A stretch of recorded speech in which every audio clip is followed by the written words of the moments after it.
আচ্ছা, স্কুল লাইফের প্রথম দিনটা মনে পড়ে?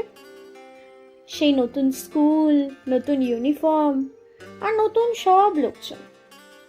ভয় একেবারে কাঁদো কাঁদো অবস্থা। আমার তো তাই হয়েছিল।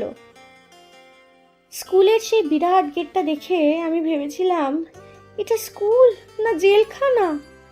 মা হাত ছাড়তে চাইছে আর আমি এমন করে চেপে ধরে যেন মাকে ছাড়লেই হারিয়ে যাব।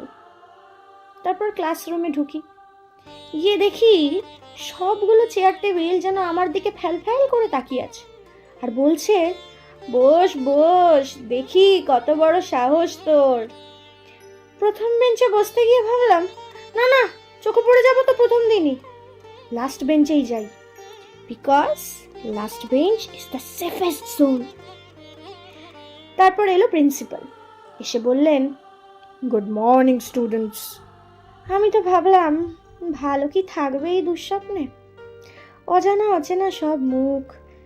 আবার একটা ছেলে এসে বলল, তুই আমার পাশে বসবি না। আমি উঠে গেলাম।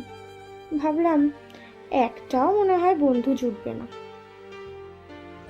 কিন্তু জানো, সেই যে ভয় কাঁপতে কাঁপতে ঢুকেছিলাম, কিছু মাস পর সেই ক্লাসরুমই হয়ে উঠেছিল আমার সেকেন্ড হোম। প্রথম দিনের চোখে জল পড়লে সেটা হয়ে যায় স্মৃতির রত্ন। আর সেই প্রথম দিনের গল্পই আজও মনে পড়লে হেসে ফেলি, আবার একটু ইমোশনালও হই।